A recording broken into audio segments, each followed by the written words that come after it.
नमस्कार, जय हिंद, जय भारत, वंदे मातरम, भारत माता की जय। मैं हाजिर हूं आपके साथ में एक नई अपडेट लेके। ये अपडेट है, जैसा कि आप सब जानते हैं कि भूतपूर्व सैनिकों के द्वारा केंद्र सरकार को ज्ञापन सौंपे जा रहे हैं, चाहे वो पीएमओ प्रधानमंत्री जी के पास, चाहे वो एमओडी रक्षा मंत्री जी के पास या राष्ट्रपति जी के पास।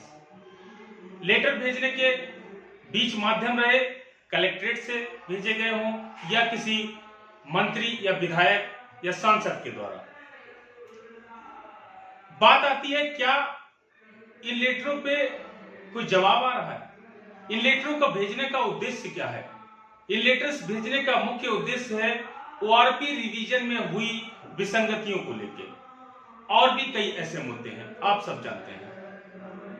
अब हम सोचते हैं, क्या इन लेटरों को भेजने के बाद में कुछ एक्शन हो रहा है? इस पे कोई जवाब भी दिया जा रहा है? हालांकि जब भी ये लेटर भेजे गए, जब ये प्लानिंग की गई, एक ये मुहिम निकाली गई कि सांसदों को लेटर सौंपा जाएगा, ज्ञापन सौंपा जाएगा, तो वो ज्ञापन सौंपने के लिए बहुत से सांसद जो है समय देकर और भूतपूर्व सैनिकों से मिलने से भी मना कर दिया और न ही ज्ञापन लिया और न ही कोई एक्शन लिया। लेकिन उन्हीं बीच में बहुत से ऐसे मंत्री और सांसद भी हैं जिन्होंने हमारे भूतपूर्व सैनिकों की हमारी आवाज को सुना, हमारी तकलीफ को सुना और उन ज्ञापन को लिया और उन ज्ञापनों में लेटर लिखा। ज्ञापन लेने के बाद में सरकार को लेटर लिखा, एमओडी को लेटर लिखा, रक्षा मंत्री जी को लेटर लिखा और ये जानना चाहा और बताया कि इस पे क्या चल रहा है और इसका क्या कारण है कि जवानों के साथ में इतना भेदभाव हुआ और भूतपूर्व सैनिकों में इतना आक्रोश है। लेकिन हमारे बीच से ही निकले हुए कुछ ऐसे मंत्री और विधायक और ऐसे सांसद हैं जो बड़ी पोस्ट पे, मंत्री पदों पे बैठे हैं, ऑफिसर्स से रिटायर्ड होने के बाद में आज वो हमारी बातों को सुनने से भी इनकार करते हैं। हमसे वो बात करना भी उचित नहीं समझते हैं। लेकिन उन्हीं बीच में एक हमारे ऐसे मिनिस्टर हैं जो मेंबर ऑफ लोकसभा हैं और जिनका नाम है माननीय इंद्रजीत सिंह रेवाड़ी, हरियाणा से वो सांसद हैं, मंत्री हैं केंद्र सरकार में। उन्होंने जब भूतपूर्व सैनिकों द्वारा ज्ञापन सौंपा गया, उस ज्ञापन को, उनकी तकलीफ को समझते हुए ज्ञापन लिया और ज्ञापन लेने के बाद में रक्षा मंत्री जी को लेटर लिखा। उस लेटर में लिखा है, हम उसी पे बात करेंगे और रक्षा मंत्री जी का क्या जवाब आया है, उस पर क्या प्रक्रिया है। तो सबसे पहले हम बात करते हैं माननीय इंद्रजीत सिंह जी ने क्या लेटर में लिखा है। आपको लेटर स्क्रीन पे भी शो कर रहा है। इस लेटर में लिखा है, ये लेटर 9 मई 2023 को लिखा गया। इसमें लिखा, I am forwarding here with a request all ESM JCO जवान for Rewari Haryana seeking removal of anomalies in the implementation of one rank one pension ORP to defense forces pensioners. May I request you to consider the request of ex-servicemen for removal of anomalies in their ORP on POT. तो इसमें ध्यान में पेओटी में ध्यान देते हुए और सरकार को, केंद्र सरकार को, माननीय रक्षा मंत्री जी को लेटर लिखा और कहा कि ऐसा क्या है, इन विसंगतियों में जवानों के साथ में ओआरपी रिवीजन हुआ, इनमें विसंगतियां हुई, इन पे ध्यान दिया जाए और इनको जल्द से जल्द दूर करने की कोशिश की जाए, इनको जल्द से जल्द दूर किया जाए और पेओटी दी और पेओटी इसमें इस मैटर को रखने की बात कही। अब इसी पर माननीय रक्षा मंत्री जी की तरफ से जवाब क्या आता है, उस पे हम बात करते हैं। तो उम्मीद लगा सकते हैं कि शायद हमारा इस पे कुछ इम्प्लीमेंटेशन होगा, कुछ इस पे, तो हमारे इस पे कुछ सुझाव भी मिलेगा और इस पे कुछ न कुछ सोचा जाएगा और जल्द ही कोई खुशखबरी हमें मिलेगी। तो इस लेटर में देखते हैं क्या लिखा है माननीय रक्षा मंत्री जी की तरफ से।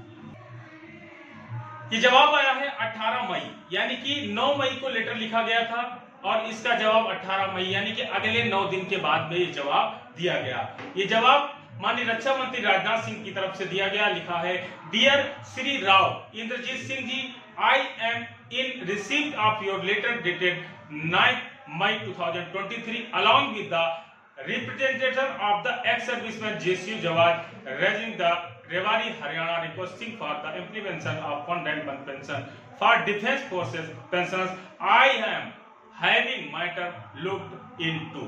तो उधर से रक्षा मंत्री जी के द्वारा जो कहा गया कि आपके द्वारा जो लेटर हमें 9 मई को दिया गया उसका 1 रैंक 1 पेंशन की इम्प्लीमेंटेशन की बात उसमें कही गई है और आपने जवानों को आपने रिप्रेजेंट करते हुए इसमें लिखा है और इसमें जल्द से जल्द जो भी आपने कार्रवाई की बात की है तो आपको मैं सूचित करना चाहता हूं कि इस पे जांच की जा रही है और जल्द ही इस पे कुछ न कुछ एक्शन लिया जाएगा और जल्द ही कुछ अच्छा सुनने को मिलेगा। तो उम्मीद है कि कोई न कोई खुशखबरी हमें मिलेगी, कुछ न कुछ सोचा जाएगा। ऐसा नहीं है कि सरकार हो चाहे कोई भी जहां पे बैठे हुए मंत्री हो, विधायक हो या कोई भी हो, बहुत से ऐसे लोग बैठे हैं जो भूतपूर्व सैनिकों के बारे में भी सोचते हैं। हालांकि आज की डेट में तो ऐसा ही दिख रहा है कि भूतपूर्व सैनिकों जवानों को कोई भी अहमियत नहीं दी जा रही है। आप देख सकते हैं कि एक ऐसा इंसिडेंट होता है कि जवान जबकि अपनी मांगों को बिल्कुल शांतिपूर्ण ढंग से, अभी तक कोई भी हो हल्ला नहीं, किसी के खिलाफ कोई नारेबाजी नहीं, किसी के खिलाफ कोई गाली गलौज नहीं और अपनी मांगों को शांतिपूर्ण ढंग से 10 से 20 आदमी 50 आदमियों को लेके भूतपूर्व सैनिकों को लेके वहां पर बैठे हैं और धरना दे रहे हैं, अपनी गुहार लगा रहे हैं, सरकार तक अपनी बात पहुंचा रहे हैं कि हमारी मांगों को सुना जाए, हमारी जरूरतों को में ध्यान दिया जाए। हम किसी के खिलाफ नहीं है, हम किसी का प्रत्यारोप नहीं लगा रहे हैं, ना ही हमें किसी से कुछ लेना देना है।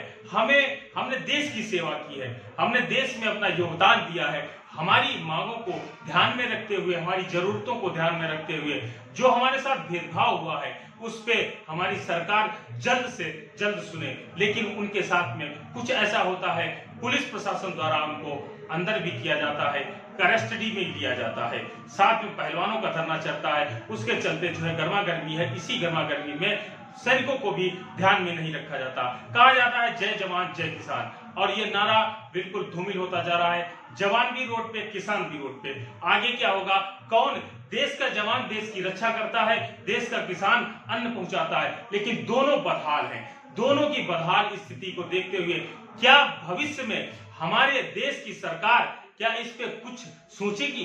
क्या जवानों के लिए कुछ सोचेगी? क्या किसानों के लिए सोचेगी? या ऐसे ही चलता रहा? अगर ऐसे ही चलता रहा तो भविष्य में जैसे केंद्र सरकार कांग्रेस का हाल हुआ, कहीं ऐसा ना हो कि बीजेपी भाजपा गवर्नमेंट के साथ में भी कुछ ऐसा हो। ऐसा हम सभी नहीं चाहते हैं, क्योंकि हमने जो है बहुत ही उम्मीद लगा के इस सरकार को बदला था। इस सरकार को जब हम देश में ये सरकार जब आई थी तो बड़ी उम्मीदें लगी थी। मोदी जी जब प्रधानमंत्री बने थे तो जवानों को बड़ी उम्मीद थी। जवानों को आज भी मोदी जी से बहुत उम्मीद है।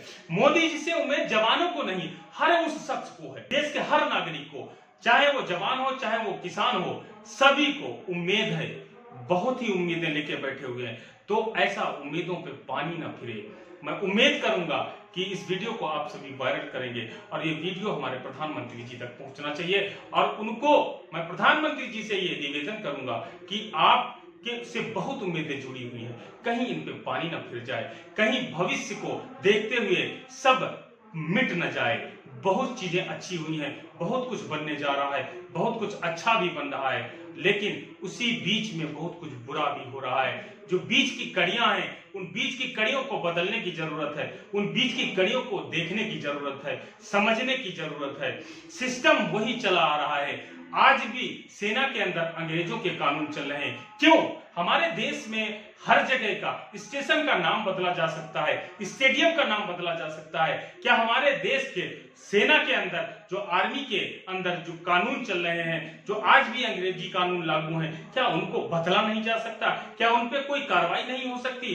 क्या हमारी सेना के अंदर कोई ऐसा सिस्टम, ऐसा कुछ भी नहीं हो सकता? ऐसा कोई देखने को नहीं मिल सकता? देश ये डिजिटल होने जा रहा है, हर जगह डिजिटल का यूज हो रहा है। क्या सेना के अंदर डिजिटल की यूज नहीं है? सेना के अंदर जवानों के ऊपर मोबाइल के अंदर एंड्रॉइड फोन के ऊपर प्रावधान लगाया जाता है, लेकिन उच्च अधिकारियों के पास मोबाइल फोन भी रहता है। क्या सेना के अंदर मोबाइल बैन करने से सुधार हो गया? सेना के अंदर जवानों के एंड्रॉइड फोन, जवान अपने एंड्रॉइड फोन से आज देश डिजिटल हो रहा है, लेकिन हमारे देश में जवान क्या डिजिटल नहीं हो सकता है? क्या हमारे देश की सेना डिजिटल नहीं हो सकती है? क्या हमारे देश की सेना वही घिसे पिटे माहौल में जीती रहेगी, उसी स्ट्रेस में जीती रहेगी? उसी स्टेज पे आज हमारी सेना जी रही है। आज भी हमारी सेना उसी स्टेज पे जी रही है। कहीं सेवादारी की स्ट्रेस है, कहीं फालतू भट्टी की स्ट्रेस है, जो जवानों को नहीं करना चाहिए उसका स्ट्रेस लेके जवान बड़ी उम्मीद लेके सेना के अंदर भर्ती होता है। माँ बाप बड़ी उम्मीद लेके अपने बच्चे को सेना के अंदर भेजते हैं, लेकिन सेना के अंदर जाने के बाद में जवानों के साथ में उनके अंदर इतना प्रेशर होता है, इस तरह के वर्क कराए जाते हैं, ऐसे ऐसे काम करने पड़ते हैं जिनकी जरूरत नहीं है, लेकिन उन जवानों को करना पड़ता है। तो उम्मीद करता हूं कि माननीय प्रधानमंत्री जी इन पे इंश्योर जरूर करिए, ध्यान दीजिए। धन्यवाद। जय हिंद, जय भारत, वंदे मातरम, भारत माता की जय। नमस्कार साथियों, मिलते हैं नेक्स्ट वीडियो।